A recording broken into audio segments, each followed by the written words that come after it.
Do you want me to say the first words, or do you want to? Maybe I should. Yeah. Whatever. Hi, I'm Ruth Gibson, and I'm here with my husband, Dennis Gibson, and it's August 24th, 2016, and we're here at Dick Geezer's house with his grandson, Max. And you are really Ruth Lynn Flesvig Gibson. What's this Flesvig part? The Flesvig part came from Norway. My dad was born in Norway, and my mother was born in Sweden. And as the story goes, they came over on the boat and came through Ellis Island and settled on the south side of Chicago in the Roseland, West Pullman area, where everybody spoke a different language. They were Scandinavians, there were Irish people, and I think just about every different ethnic group. What did they think about America? Oh, they thought it was the greatest thing in the world because they came over here because there was opportunity. And they just had great expectations. Some of them were met, but it was a long, slow road because they had to learn English first. And they were quick to want to drop their old language because the kids in school were learning English, so they didn't want to keep their old language, although they still could speak it, and I wish they had spoken it a little bit more so I could have those languages. But they worked very, very hard. I mean, even though this was the land of opportunity, my Grandpa Erickson, my mother's father, shoveled coal for 5 cents a ton. That's hard work. And my father's family came over and stayed with Eliot Ness's family, and Eliot Ness was a TV show on the Untouchables back in the 50s, I think. And what was untouchable about them? It was some kind of a detective story. Yes, Eliot Ness was a detective in a corps of highly honorable, untouchable for corruption or bribery. And so he did very high quality justice. Like the Bible says, God says, let justice flow down like water. And I didn't know all of that. I just knew that's where my folks stayed, my family. And then they had this desire, after living in Roseland, which was a community of ethnic people, you know, the big desire was to move out to the Beverly Hills on the south side of Chicago. And my mother had gone to West Pullman High School, and my dad had gone to Fenger High School, which was a rival of the high school I went to, Morgan Park High School on the south side of Chicago, which was a very rah-rah high school. But they bought a little house for $9,000, which you could hardly buy anything for that amount. What would it sell for today, probably? You know, in Beverly Hills, it goes up and down. I think it's pretty up right now, so who knows? Maybe 209,000? Pretty much. Somewhere in between Anyway, 100,000 and 200, 150. Let's say that's where it Well, would sell it was today. 2 doors from Vanderpool School where I went, so it took about 30 seconds to get to school, and it was a wonderful, wonderful school. Loved every minute of it, and I still have the same friends I had in kindergarten.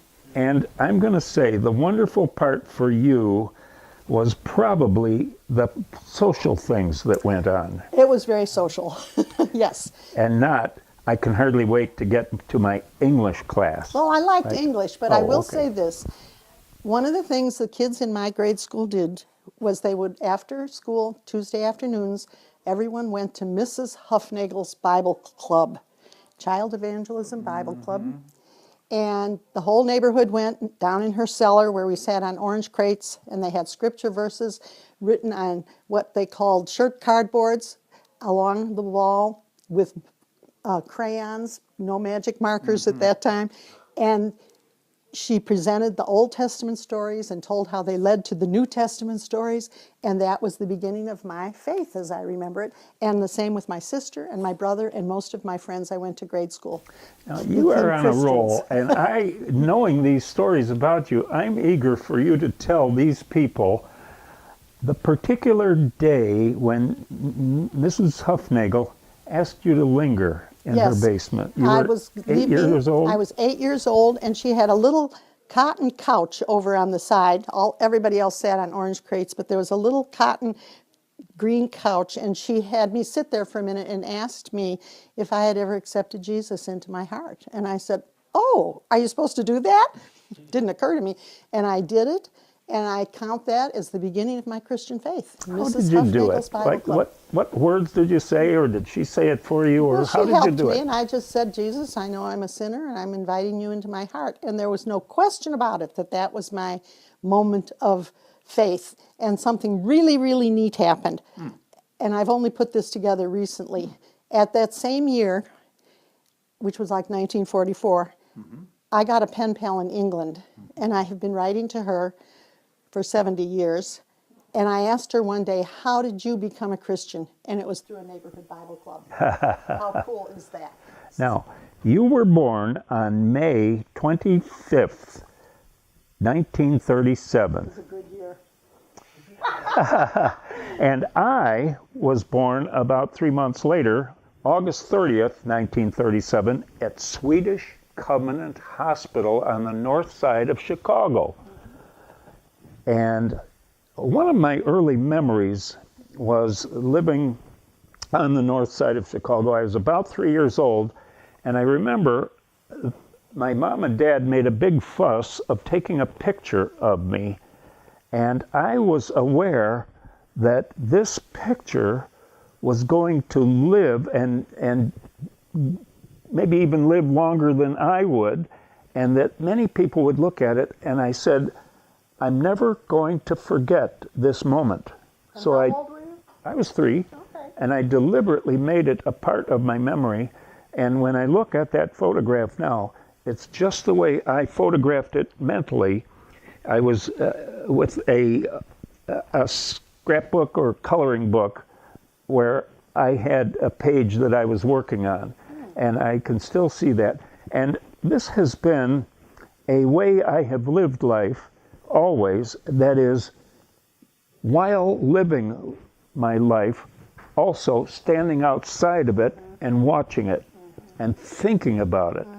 I like that. I think we've both been that way.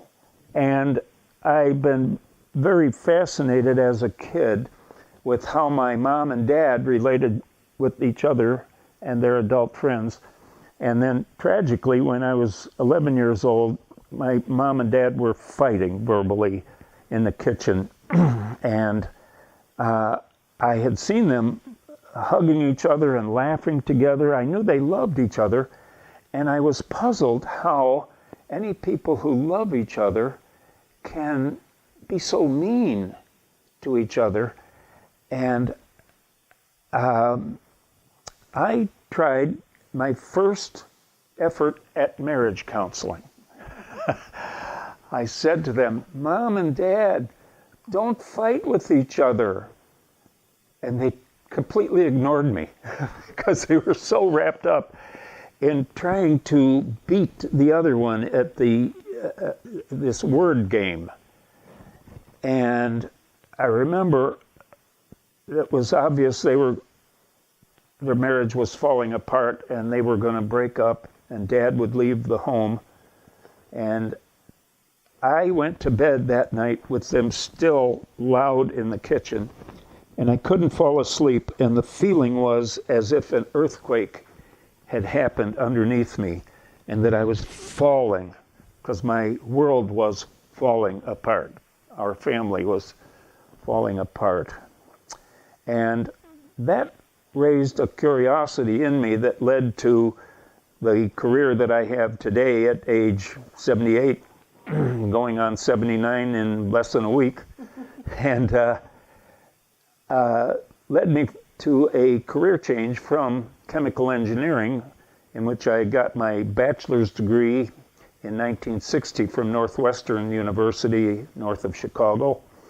And 6 years later, I made a career change into psychology so that I could work with people more than things, and so that I could address this question that continued to stimulate my curiosity.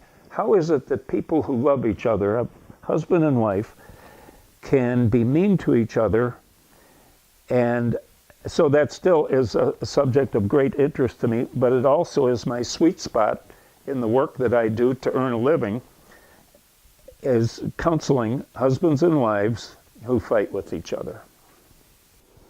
So, after I was in grade school, moving on to high school days, Yeah, those are good. good years, I had an older sister, Judy, and a younger brother, Robert, and we went to Morgan Park High School. And my girlfriend, Martha, across the street from me, when we were 4 years old and we were lying in the prairie looking at the clouds, she had told me, Morgan Park High School is the most wonderful place in the world. And I believed her because she was my best friend. So I went to high school with that attitude. This is the most wonderful place in the world. Guess what? It was. It was. And what were you wearing that day? It was red plaid dress, two-piece dress. Why do you remember? Because I don't that's have the way any my brain idea works. what I might have been wearing. We took the train to high school from 95th Street Station to 111th, and then got off at 111th and walked another 6 blocks past a rock on the side of the corner of the high school. And, all the upperclassmen were standing around kind of sizing up the freshmen, getting to know them. And I remember walking along. It was a red plaid skirt with a red plaid top. And oddly enough, I felt about 15 feet tall. Because this is what I'd been waiting for all my life. I loved grade school, but I thought, people who are freshmen in high school know everything. They're very smart. It's just the best thing in the world. And I fell in love with high school. High school socializing, right? Well, it wasn't that you enjoyed learning about the Bessemer furnace and the scorched earth policy. yeah, I remember but those. you do remember those. Oh, yeah. But I have to tell you about my friend Don Barry, who lives in Glen Ellen. And Don Barry stood by the door of the band room. He played the trombone, I played the clarinet, and he was kind of talked real soft. I could hardly hear him. But he invited me to come to the Young Life Club into his house. And I went. And when I walked into that club, which was in someone's home, and we sat on the floor, and the purpose was to reach out to high school kids who might not think they were interested in Christian things, but would come to this club. And I looked around that room of 100 people from my high school, and I thought, this is so cool. I could invite anybody to this. It was fun. It was clear the gospel came across. And I never missed a club through those 4 years. And I've still been involved in Young Life. I have family members with Young Life. My sister and her husband have been with Young Life for 50 years. Started a Young Life camp in Canada, worked 15 years in Brazil. And our son David is on the Young Life staff. Now, I have to let you people know that this lady has influenced me profoundly. After we got married, and I was working as a chemical engineer in Midland, Michigan, the home of the Dow Chemical Company. And during those years, she met some high school kids, told them there was such a thing as Young Life clubs in other parts of the country. There were none yet in the state of Michigan. And so she got me interested in learning how to lead a Young Life club. And this was a big step for me because it required me to learn how to tell jokes, to be cool, to associate with the self-confident kids that I always was afraid of in high school because I was a brilliant student and jock. Introvert, too. And introvert. And so I competed in football, basketball, and track. Ended up setting the school records in the high and low hurdles for Proviso High School of Maywood, Illinois. And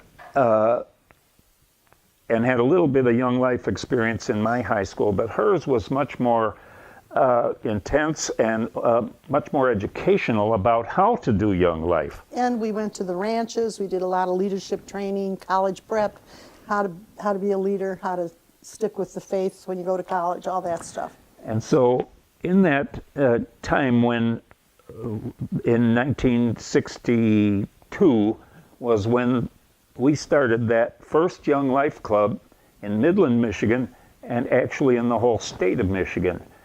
And the impact on me was making me think if I could spend the hours I spend every day to earn a living, if I could spend those hours working with people at the center of their lives, like this young life work, I would come to the end of my life saying, I had spent it well. I had used my time well.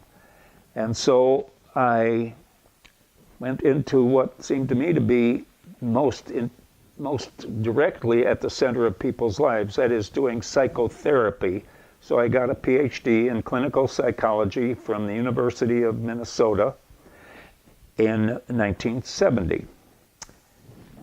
Now, I need to do some backing up to fill in my earlier years. Well, you missed up telling about Honey Rock. So I grew up in this family that did not know anything about the Christian faith. That is, they didn't know enough to be sure they were going to go to heaven when they died.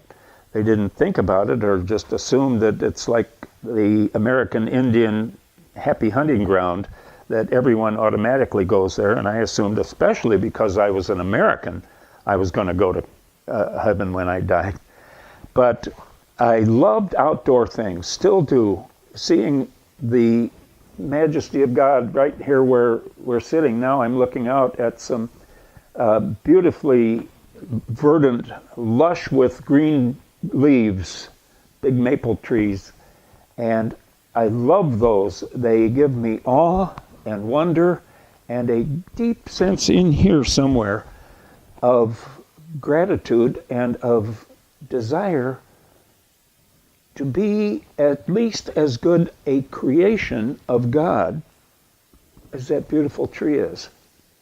Well, my interest in the outdoors led me to say, sure, I'll sign up to go to a couple weeks of camp in the north woods of Wisconsin up near Eagle River, where when I was about 10 years old, my father took me fishing up there.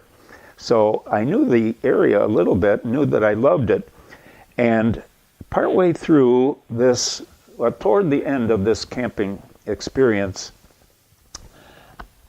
one night I had a dream that was, I would have to say, the most vivid and realistic dream I've ever had in my life, in which I dreamed that my life was over. And I was standing in front of God, and the question waiting to be answered between him and me was, while I had the chance during this earth life, did I connect with him? And I thought, oh, well, not really. I always said I believed there is a God, but that wasn't what you're talking about now. Here, God, looking at me with your tender, kind of sad face. And I realized I didn't seize the opportunity. It was too late. And I began falling away from God as if on the edge of a cliff and falling into complete darkness forever.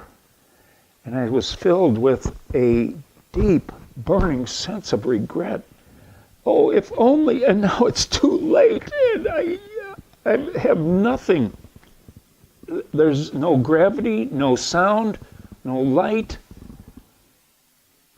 nothing but my own thoughts. So here I've always loved watching my life as I live it, and now it goes nowhere because there is nothing except my consciousness and my eternal boredom. Well, I woke up from the dream and I thought, whoa-wee, I am alive. I still have the chance. But my counselor is sleeping. I can't get any help now. I said, oh God, if you will only do me the totally undeserved favor of keeping me breathing and keep my heart beating until morning, I will ask Paul Twigg, my counselor, if he can help me know for sure I'm going to go to heaven when I die. I fell asleep.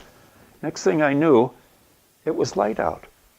And I thought, yeah, I touched myself. This is real life. I'm in my bunk bed. Oh God, my life was, I realized it was a thin thread and you could have snapped it at any moment. I totally depend on your existence for mine. And I thought, oh boy. I got out of bed as quick as I could. I checked, and when I noticed that Paul was awake, my counselor, I shook him a little bit and I said, Paul, can you help me know I'm going to go to heaven when I die?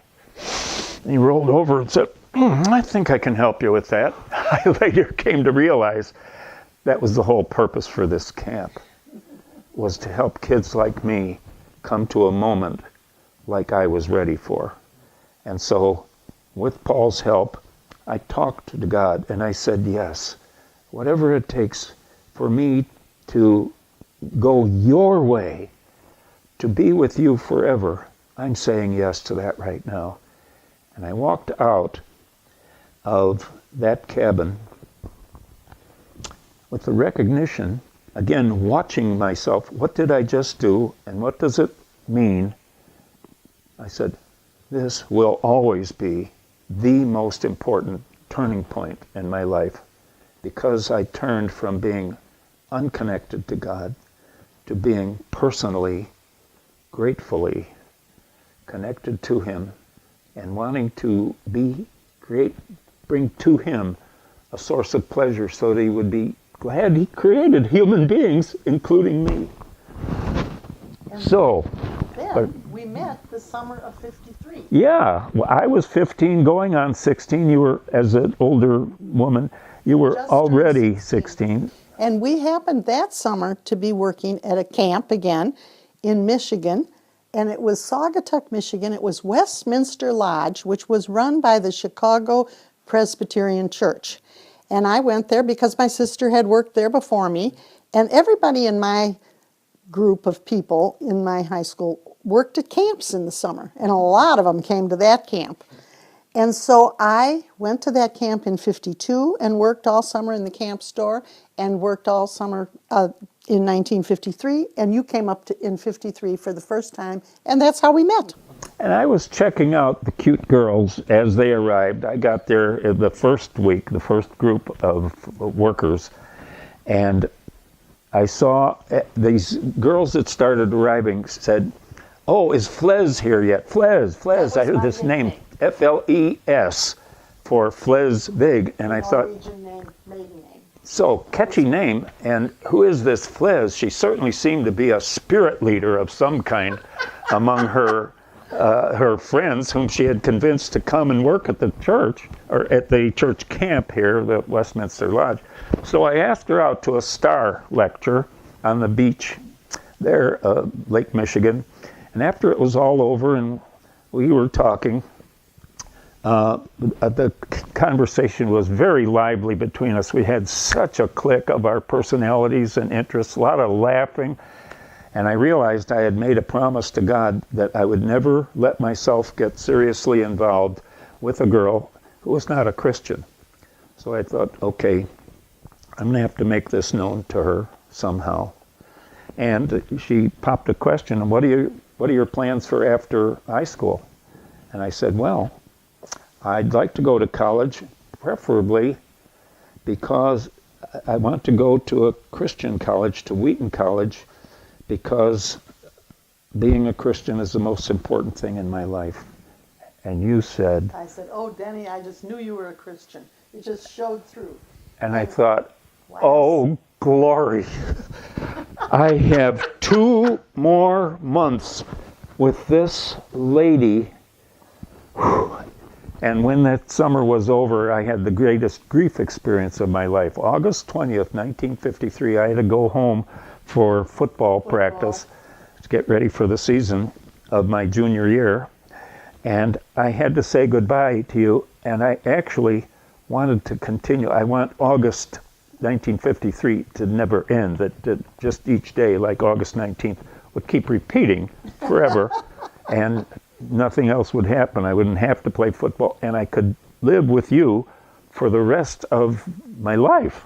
And here we are. 56 years. Well, that was 5 years later, in 58. Right I called her up. She was at Wheaton College. I didn't get a scholarship to Wheaton. I needed a scholarship, got one, an academic scholarship for having been 10th in my class out of 800 at high school, and got a full tuition scholarship, $750 a year, full tuition. That was a lot, but that's how much we used to have to pay to go to college to get a bachelor's degree in chemical engineering. And it was Northwestern University. Yeah. So I was at Wheaton having a wonderful time. And Wheaton was a lot like high school, believe it or not. And I called her up and asked, are you pinned? That meant a fraternity pin I could give her, which is sort of partway engaged. Pinned, engaged, married, or have an understanding? She said no, because she was in a 3-day period of time between going steady with some amazing man on the campus. And so we went out, and I was prepared to just say to her, you know, I just wanted to thank you for that wonderful summer of 1953. Now, we were in love, but we were very committed to not having any sex until our wedding night with anyone. And so both of us came into marriage as virgins. And we hold that in high esteem, and we recommend it to all of you who might be watching this. So that instead of it being goodbye, that first date was just like the first date at It was very much Lake a click. Michigan. And it's different being 16 and being 22. You know, it's like, whoa, this is much more serious. And so we dated then basically my junior and senior year. Yeah. And between junior and senior year, I went to Honduras on the Wheaton 12 project, which was the first Wheaton College missionary project. And it was absolutely wonderful, life-changing. And again, I kept long-term friendships with those people and taught in a school there. That was my first time to go off of our country, overseas to Honduras. And so then that was kind of a good testing time, because I had done the camp work at Westminster Lodge, and then I did a summer when I went to Young Life Camp for 2 weeks as a counselor and 1 week of leadership training, and I also worked at my church camp and also Vacation Bible School. And it turned out you graduated after 4 years in 1959, but I was in a 5-year engineering program, so that fifth year of mine, by this time we were certainly committed to marrying each other. What did you do? I went into TWA as a flight attendant, and that summer of 59 and 60, that whole year, I had the time of my life. And Was it social? It was social. Are you a socialist? I'm a social person, and I had with me my Wheaton College directory. And I would call people ahead of time and say, I'm coming through, can we meet for lunch? Sometimes I'd stay at their house. They'd meet me at the airport. And I will say this, there never was such an opportunity for evangelism or outreach or sharing the message of Christ as there was in the airlines.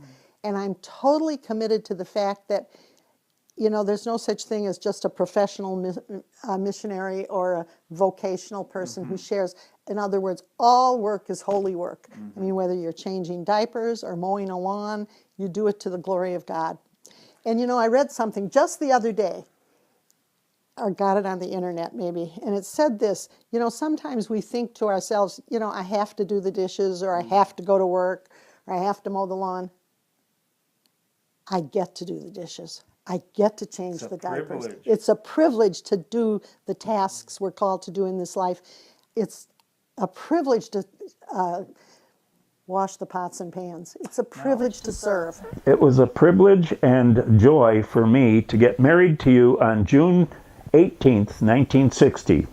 A week later, we moved up to Midland, Michigan, and we had a wonderful life there. All 3 of our kids were born, Stephen, David, and Scott Gibson.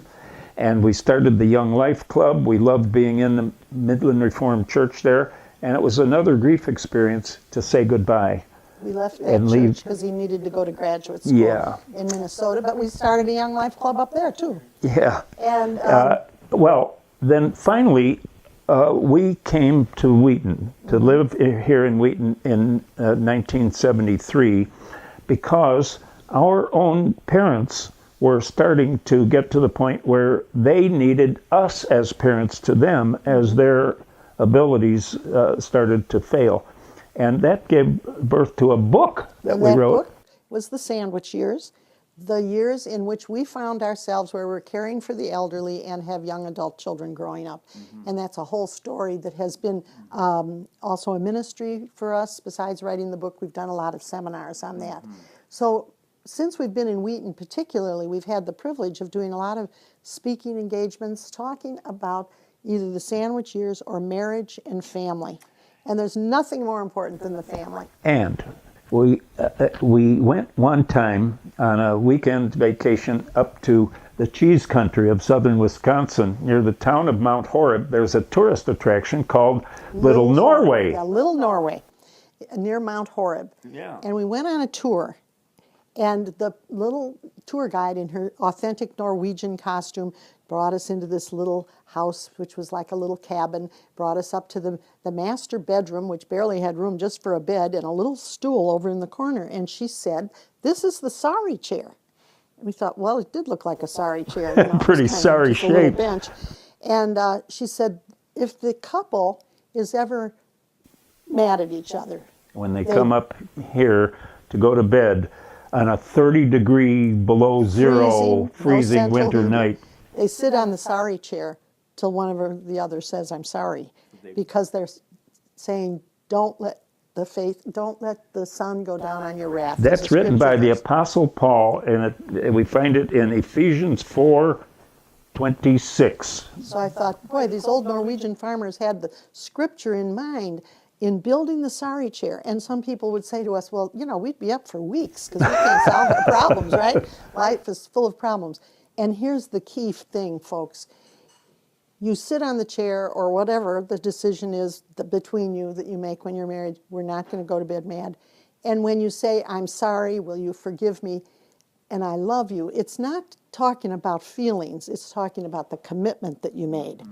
I made a commitment through thick and thin, better or worse. I choose to love you in the sense of being devoted to your best interests and to treat you as if I had terrific feelings Yeah, because feelings come and of go. love. They don't last. They aren't always there. But the commitment that you've made through thick and thin and better and worse, and it does get difficult. Life is hard. And people are so surprised when they get married and go on a honeymoon and come home and there's dishes in the sink. Of all things. In other words, marriage is a whole lot like real life. You get up, you go to work, you come home, you do the dishes, you mow the lawn, you change diapers, and, you know, and to do it with joy and be grateful. I get to do this. Of course, I loved that phase of life more than any other single thing, was having little children. That was my favorite thing in the whole Yeah, world. you were very good at it. Loved it, loved it, loved it. And so, anyway, that sorry chair was a great opportunity to learn and to really have a chance. And then there was the lesson we learned when we went to Honey Rock. Yeah, let's hang on to that for another time because I want to talk about perhaps the major challenge I've had in my life, which was in being diagnosed with a cancer in 2002, which at that time was incurable, and everyone who got it always died from it within about 3 years. But the way I took that diagnosis was different from most stories you hear where the person asks, "Why me? How could a good God let this happen to me?" As if illnesses that come are a consequence of us being bad, as if they're punishments.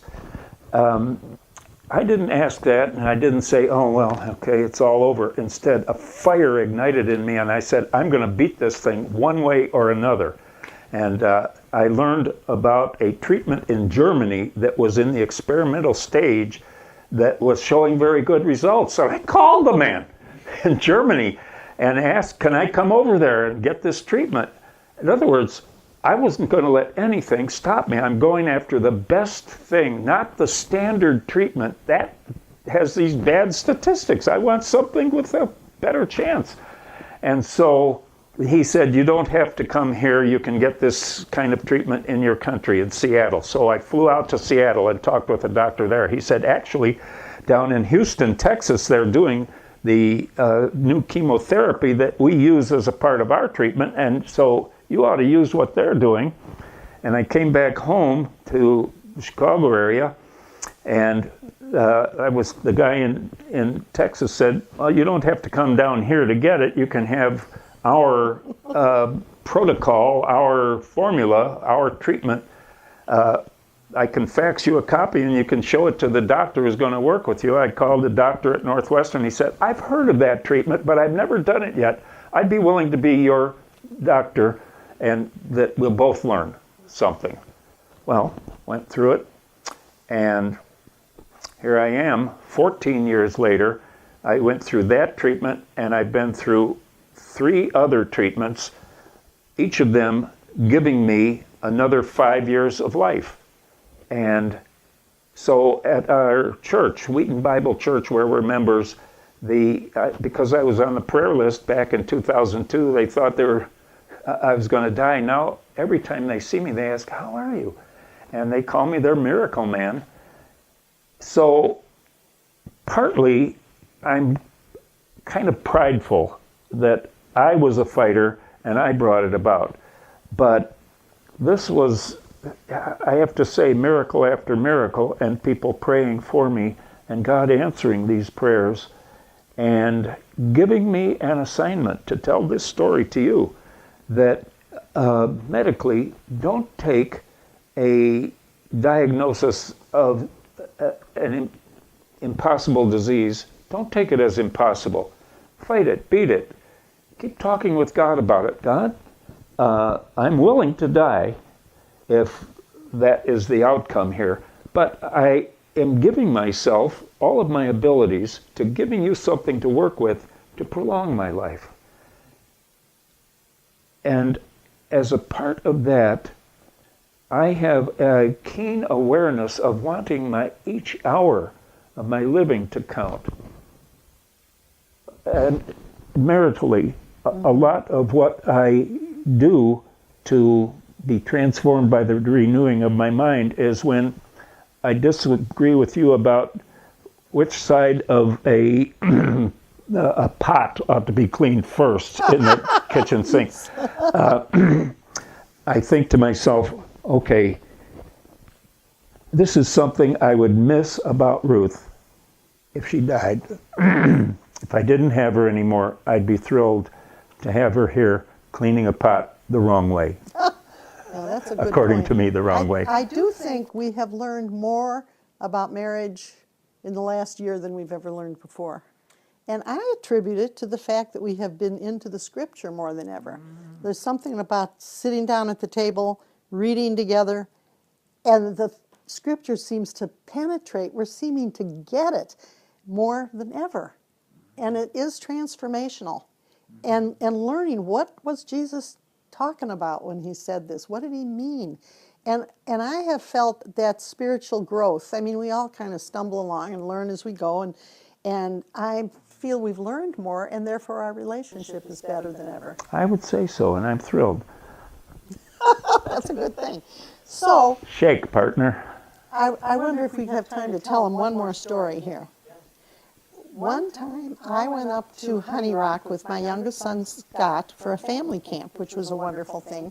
And you were at home working, and the 2 other boys had, I think, been to Young Life Camp. At Windy Gap Camp in Asheville, North Carolina, where David now works. Yeah, he's on the property staff there. And then you were coming up to join me and Scott. And of course, I was excited this wonderful week to introduce you to everybody and to have fun, saying, here's my husband and my kids, and we're going to have a ball. And meanwhile, you're at home thinking, I can hardly wait to get up to the peace and quiet and solitude of the North Woods, my Honey Rock, where God has kissed planet Earth more truly than anywhere else, where I came to meet him and I was born again.